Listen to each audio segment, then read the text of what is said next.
everyone. So in today's video, I'm going to be talking to you about art commissions. So this is a topic that's important for both artists and the folks that want to commission an artist to make a custom piece of work. So I've received questions about my process both online and here at the studio, so I figured what better than to have a video in which we can cover some of the most frequently asked questions. So the commission process, what I'm going to be sharing with you, is based on my own experience, and I've been doing them several years, and it's taken them a little bit of a tweak here and there in the process to make them more streamlined and make it a process that's easier for all parties involved. So I'll definitely be sharing with you what it currently looks like at this time. It's version 3, 4.0 possibly.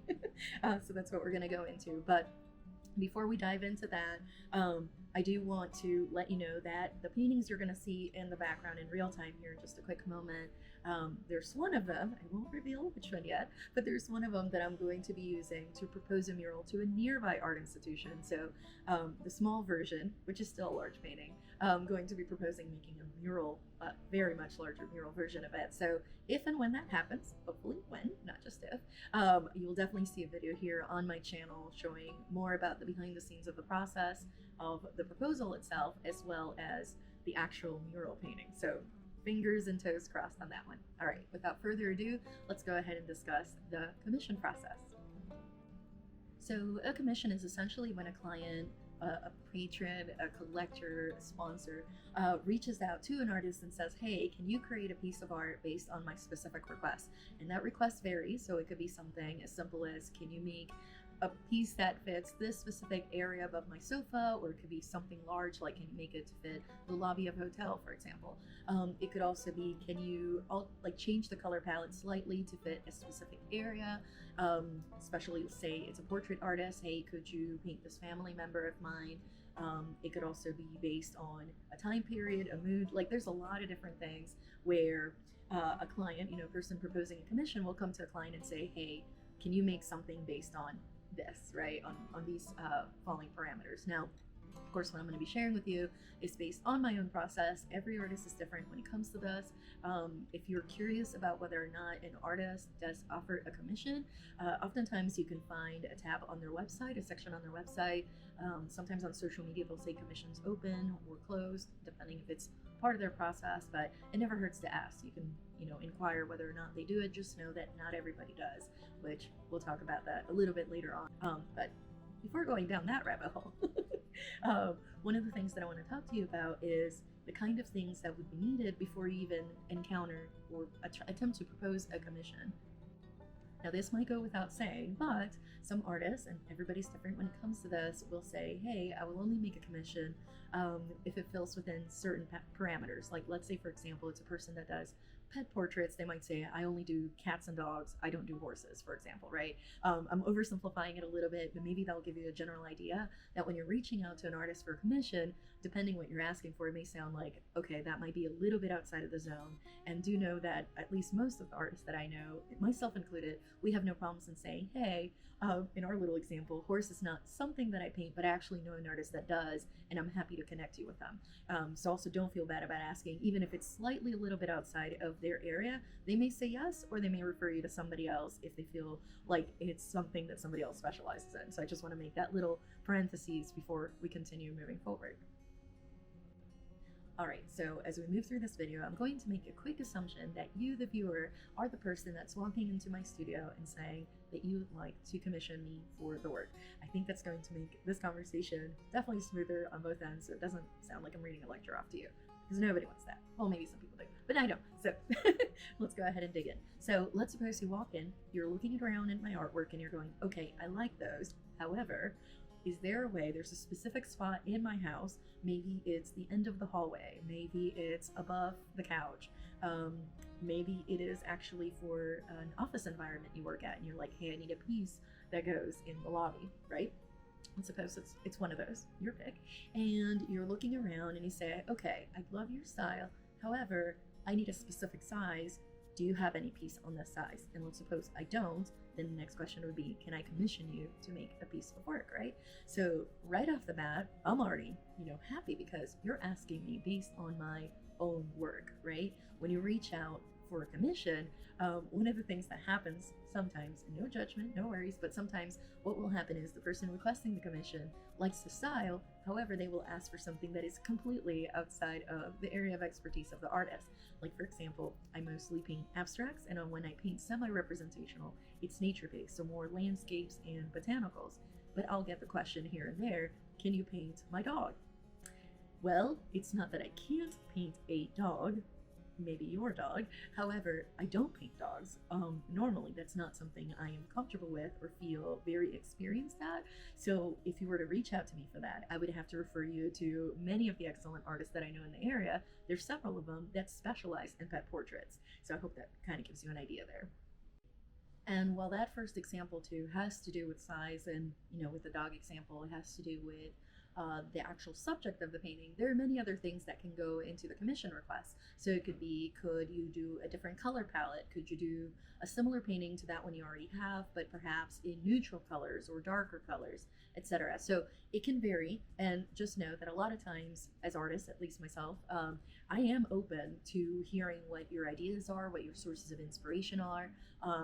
Mostly, at least again personally, as long as it's within the realm of what I normally do. And I will sometimes experiment and veer out a little bit farther outside of what you normally would see that I create. Just know that we do have to evaluate, once you put in the request, hey, is this something that I feel confident that I can do, and that it's quality work as well, not just, oh, hey, here's an experiment, thanks for the money, bye. Another question that I get is, can you make a copy of X painting? Sometimes it's an existing painting, in which case, in my personal opinion, it's no. I want to be respectful of other people's work, and I would have other artists would be respectful of my work as well. So no, I would not make a copy. Could I make a painting inspired by? Maybe. It depends who it is. Let's say you want an abstracted out version, right? Since abstracts are my area of comfort and expertise and where I'm the happiest. And you say, can you make an abstract version of this Vincent van Gogh painting?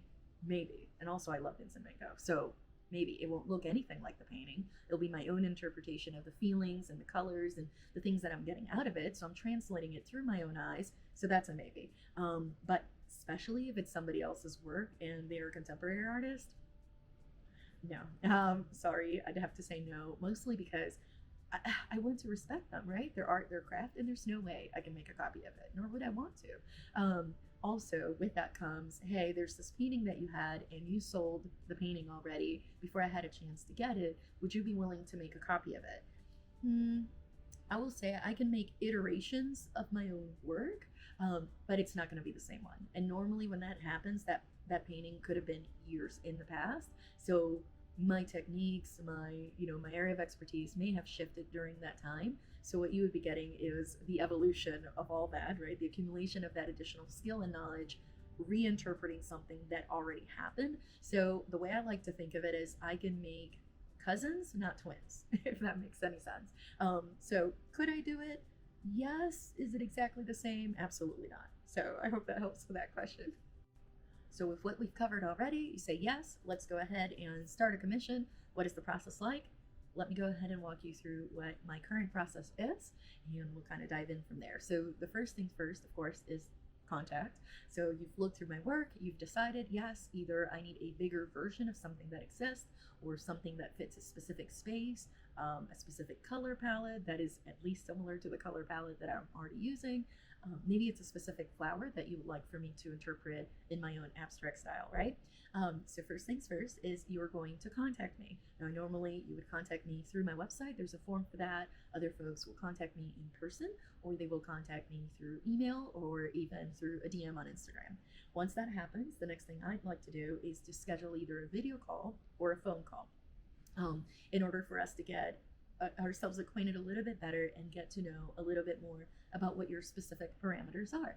So some of the things that I like to ask folks about is, number one, what is the starting idea? What is the inspiration? Is this going to be based on an existing piece? Is this going, hopefully mine actually, is this going to be based on a specific place? It could be based on a written work of art, like a poem, a story. Is it on a specific place? Is it based on a national park where perhaps you got engaged? Or the town where you went with your grandmother as a child that you absolutely love to visit? So that's first things first. It's like, what is the seed of the idea and of the inspiration that you would like me to transmit through the painting? The second thing that I have on the list is going to be color. Um, Same color palette that I'm currently using, or do you need it to be a little bit tweaked based on the space where it's going to go? So it might be like, hey, I love your color palette, but actually it's going to go in the living room where my cushions are a specific shade of teal. Is there any way that we can incorporate that color into the paintings that you are creating so that they talk to each other in the space? Which, no problem, right?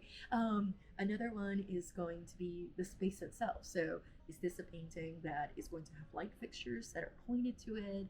So perhaps we need to change the sheen of it, right? You don't want a super glossy painting where there's a light shining straight on it because the reflection is going to be out of this world, as opposed to, no, this is going to be in a shadier area. So that's like more on the technical side, but I'll definitely ask, like, what's the lighting situation like in that area? Another really, really important thing that I like to cover during that initial conversation is time frame. Is this for a gift, for an anniversary, for a birthday? Does it need to coincide with a specific holiday, or is this an open time frame? Also, depending on the size of the painting and the scope of the project, if it's a giant mural that's going to go in your living room, that's going to take a little bit longer than commissioning a smaller piece that can hang almost anywhere in the home. So that's definitely something that I will inquire about. Some pieces take weeks, some pieces take months. It's dependent not just also on the piece itself, but also what other commissions may be on the table that may have come in early. Last but not least, in terms of what I like to cover during that initial conversation for the commission, is going to be shipping and delivery. So normally, if, let's say, you're requesting this commission and you're local to my area, I'm currently in downtown Raleigh, North Carolina, most of the time I'm happy to drive it over and take it to your home. If, for example, you are overseas, then one of the things we may discuss, for example, is, are you going to coincide with being stateside to come and pick it up? Or am I shipping it to you internationally? In which case we may discuss, does that painting need to be on a stretcher frame or on board? Or should we talk about an unstretched painting that I can roll up and send in a tube and save you a lot of money in shipping? And it's, more likely to make it there unscathed, right? So that's another thing that I like to cover with it, and also to give folks a general idea of what that shipping time frame may look like, again, based on whether or not there is a specific date or event that you're trying to line up with the actual delivery of the painting itself and when it's going to get installed. Once we're agreed on those first basic parameters we just discussed, the next thing then becomes, okay, so how do I pay for this? How does it work? Now, it depends on the size of the painting and the scope of the project. I've actually had folks that are requesting a commission that pay 100% upfront. This is not required, however. I normally will request anywhere from 30 to 50%. It depends on the scope, again, of the project. If it's something where it requires a big custom canvas, or I have to make a large order of paint because this is humongous, I'm normally going to charge more on the 50% side of things upfront in order to be able to order those materials and get the project started, and then the rest is due upon completion. I tend to be very flexible with folks. So if someone says, can I do this in, pay it off in 3 months, which is what most people do, that's fine. You want to do weekly, bi-weekly, just once a month, that's great. Or, hey, I need to stretch the timeline, or I'll do it a little bit shorter, just deposit here and the rest upon completion. I tend to be very flexible with that. Mostly because coming from the other side, where I'm the one that's commissioning the project, I definitely appreciate the flexibility when I've asked other artists to make something custom for me, and I say, hey, I need to pay this in 4 installments. Is that a possibility? Which most of the time when I've asked, the answer is, yep, let's do it. Now, another question that I get is in regards to making changes. So something I want to make sure I mention is, I forgot to say it earlier, was during that initial process in which we are discussing your parameters, I'm going to be taking some notes, of course, and from there on, depending, of course, on your timeline as well as the schedule of other commissions that might be in place, what I'm going to be doing is a sketch version of your painting. So it might be digital or on paper, where I'm going to cover some of the colors and the design that I am proposing to do based on your request. And once you've approved on that, then we get to move on to creating an invoice, a deposit, and then getting the process started. What I do like to do is, because the way that I work, there's a lot of intuitive layers that go into the painting that don't necessarily show up at the end. Is when I'm closer to the painting being finished, that's when I'll reach back out with a status update, and I'll be able to show you, whether in pictures or videos or both, what the painting is looking like. And that way, if there are any minor tweaks that need to be done, perhaps it's the final sheen of the painting or adjusting one color slightly, depending how far along we are in the process, is what kind of changes can be accommodated and can be reflected in the painting. So I hope that helps with that question. All right, to do a quick recap, let's say you have looked through my work and you are interested in requesting a commission from me. You are going to contact me through my website, email, or social media. All the links, of course, in the description box below. And once you do, I'm going to reach back out to you, and we're going to set up a phone call or a video call where we're going to discuss your parameters. So we're going to look at inspiration, color palette, size requirements, any other technical details related to the piece itself, as well as your desired timeline and any shipping or delivery details that go with that. Once we've covered those, I'm going to be creating a sketch version for you, a mock-up if you will. So this is either going to be on paper or digital to kind of give you an idea of the piece. And once you've approved that, I will create an invoice, you pay a deposit, and that's when the process gets started. Once the payments and the paintings are completed, then that's when we get that new piece to its new home with you. If you have any additional questions, of course, which I hope this covered most of them, please go ahead and leave them in the comments section below, or again, you can reach out to me directly and we can discuss further. But if you like this kind of content, before we go, please go ahead and subscribe, and that way you'll be notified when new videos are released. All right, that's it for today. Thank you so much, and I'll see you in the next video.